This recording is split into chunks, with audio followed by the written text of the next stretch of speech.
অচেনা দেশের অচেনা শাক আজকে রান্না করব। মাঝে মধ্যে এই শাকগুলো আমি এশিয়ান স্টোরগুলোতে দেখি, যেখানে থেকে মরিচ লাউ ঠাউ কেনা হয়। তো এই শাকগুলোর নাম আমি জানি না, আমি কখনো খাইও নাই, কিনিও নাই সাহস করে যে কেমন হয় না না হয়। তো এই শাকগুলোর প্রাইস নিচ্ছে 5 ইউরো। এখানে যে শাকগুলো আছে, এই শাকগুলোর নাম কি তোমরা যদি জানো তাহলে কমেন্ট করে অবশ্যই জানাবে। আসলে আমি জানিও না খেতে কেমন লাগবে, যেভাবে শাক রান্না করে ঠিক ওইভাবেই রান্না করব। আজকে খেয়ে দেখবো যে কেমন লাগে। আর আজকে তার সাথে রান্না করব লাউ দিয়ে মুরগির মাংস। লাউ দিয়ে মুরগির মাংস তোমরা কে কে পছন্দ করো অবশ্যই জানাবে কমেন্ট করে। তো আমি একটু গুছিয়ে তারপরে তোমাদের সাথে শেয়ার করি। প্রথমে আমি লাউটা কেটে নিই, শাকগুলো ধুয়ে পানি ঝরাতে দিচ্ছি।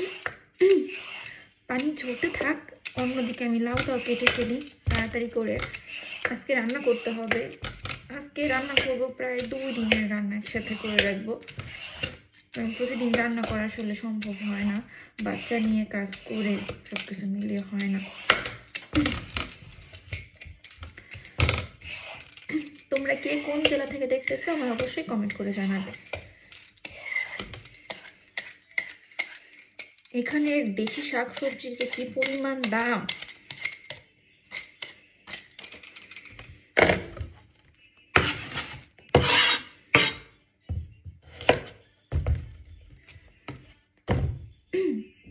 আসলে আমি রেগুলার এখন ব্লগ দিতে পারছি না, হয়তো বা সামনে দিব। যেহেতু মাংসের মধ্যে দিয়ে রান্না করব, আবার শুক্ত মুরগি, এই একটু বড় বড় করে কাটতে হবে। আর লাউটা খুব তাড়াতাড়ি সেদ্ধ হয়ে যায়, এখানে লাউগুলো এই যে একটু বড় বড় করে কাটছি।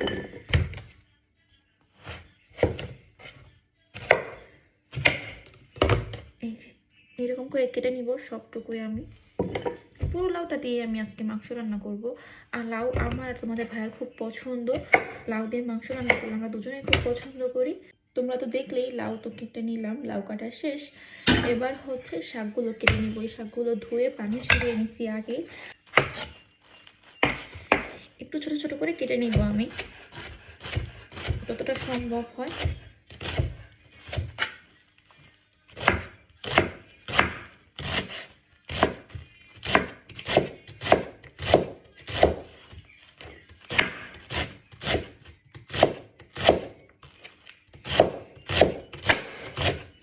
আমরা আসলে যেই পরিমাণ সময় রান্নাতে দেই, আমার মনে হয় না অন্য কোনো দেশের মানুষ এত সময় দেয়। তারা কাজে নিজেদের নিয়ে ব্যস্ত থাকে, কাজ নিয়ে ব্যস্ত থাকে।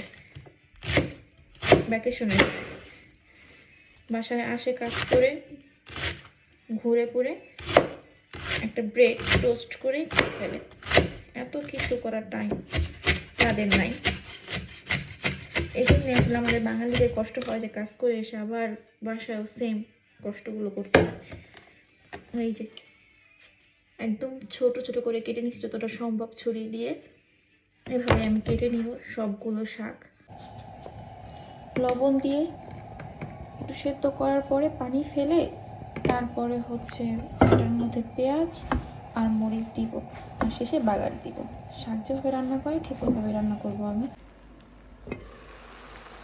এই শাক থেকে অনেকটা পানি বের হয়েছে, তারপর আমি পানিগুলো ছেঁকে ফেলছি অনেকটাই। এবার যতটুকু আছে এর মধ্যে আমি দিয়ে দিলাম বেশি করে কাঁচামরিচ আর বেশি করে পেঁয়াজ। ভাজির মধ্যে আমার একটু বেশি পেঁয়াজ হলে ভালো লাগে, যে কারণে আমি একটু বেশি করে পেঁয়াজ দিয়ে দিলাম এখানে।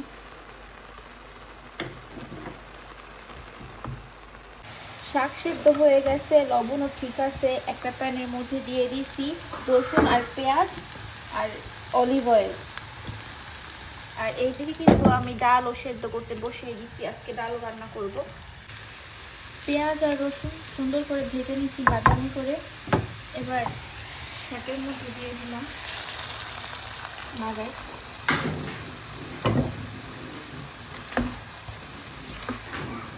কতগুলা শাক কতটুকু হয়ে গেছে, শাকগুলো মনে হয় ভালোই হবে।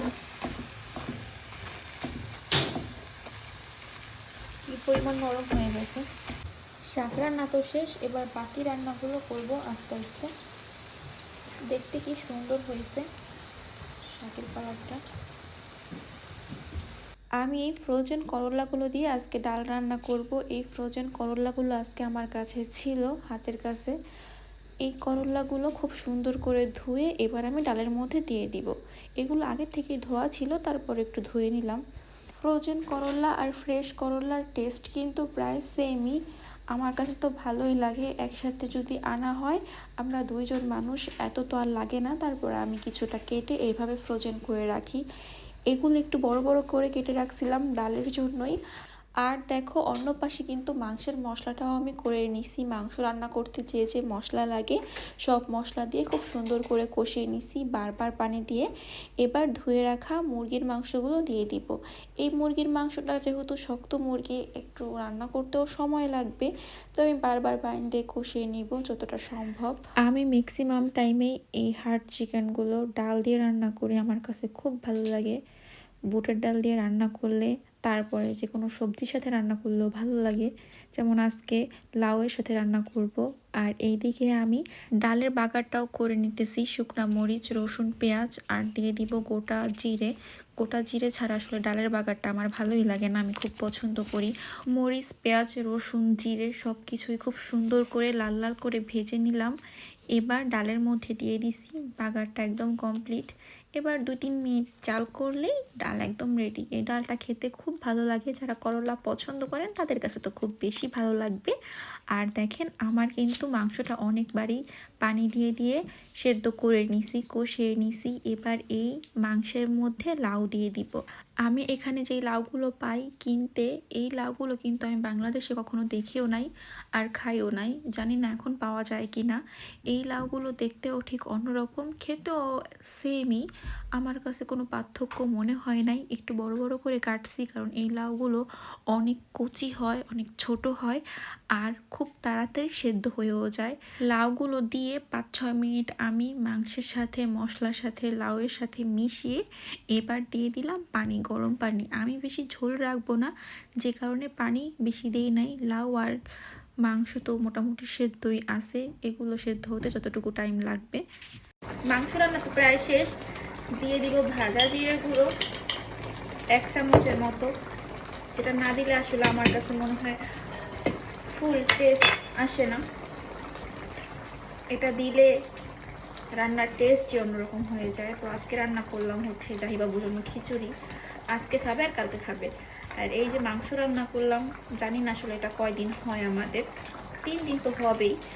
তারপরে রান্না করলাম ডাল করলা দিয়ে।